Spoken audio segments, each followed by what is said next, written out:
नमस्कार, मी तृप्ती स्वागत करते तुमचं माझ्या चॅनलवर तृप्ती नाईक सिटी टू विलेज। आज आपण भाताच्या पुऱ्या बघणार आहोत। भात जो आपल्याकडे कधीतरी जास्तीचा राहिलेला असतो, तर दुसऱ्या दिवशी जे आहे ते तो भात खाण्यासाठी आपल्याला कंटाळा येतो, तर सकाळी नाश्त्यासाठी त्या भाताचा उपयोग करून जे आहे ते आपण छान अशा पुऱ्या करू शकतो आणि खूप छान चवीला लागतात। ह्या अतिशय सोपी अशी रेसिपी आहे, झटपट कळणारी आणि आपण कधीही बनवू शकतो अशी नाश्त्याची छान अशी ही रेसिपी आहे। चहाबरोबर स्पेशली ही रेसिपी मला खूप आवडते। चहाबरोबर या भाताच्या पुऱ्या मला खूप आवडतात खायला आणि तुम्ही चटणीबरोबरही खाऊ शकता। माझ्या आजीची रेसिपी आहे। चला रेसिपीकडे वळूया। हा एवढा भात राहिलेला होता, साधारणतः 1.5 वाटी असा भात होता शिजलेला, तर त्याला मिक्सरमध्ये जे आहे ते आपल्याला ब्लेंड करून घ्यायचं आहे, ग्राइंड करून घ्यायचं आहे आपल्याला मिक्सरला। आणि जी आहे ते हे बघा अशी त्याची पेस्ट अशी बनवायची आहे।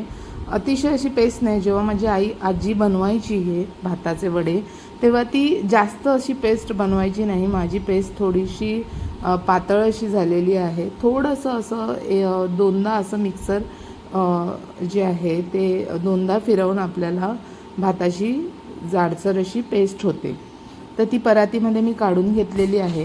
आता आपल्याला ह्याच्यामध्ये पाण्याचा अजिबात वापर करायचा नाही आहे, कारण शिजलेला भात आहे आणि त्याच्यामध्ये पाण्याचं प्रमाण असतं, तर त्याच्यामुळे जे आहे ते आपल्याला या भाताच्या पेस्टमध्ये जेवढं मावेल आणि होईल पिठाचा गोळा कणकेचा तेवढं आपल्याला गव्हाचं पीठ ॲड करायचं आहे आणि मीठ घालायचं आहे।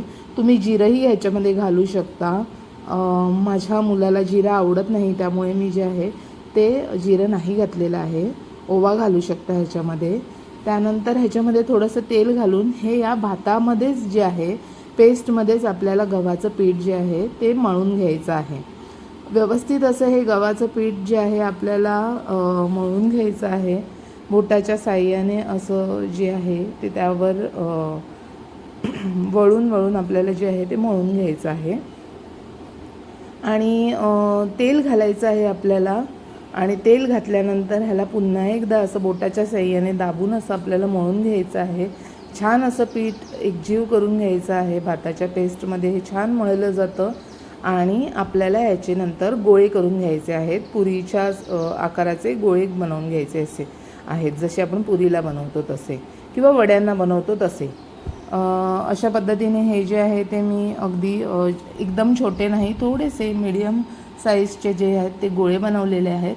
आणि ही जी पुरी आहे ती पीठ वगैरे लावून आपल्याला लाटायची नाही आहे, तर ह्याच्यावर थोडंसं तेल लावायचं आहे। सगळ्या गोळ्यांवर मी असं चमचाभर तेल घातलेलं होतं आणि त्या गोळ्यांना जे आहे ते पोळपाटावर लाटून घ्यायचं आहे। अतिशय पातळ अशी आपल्याला लाटी करायची नाही आहे, तर पुरीसारखी जशी आपण करतो त्या पद्धतीने आपल्याला करायची आहे।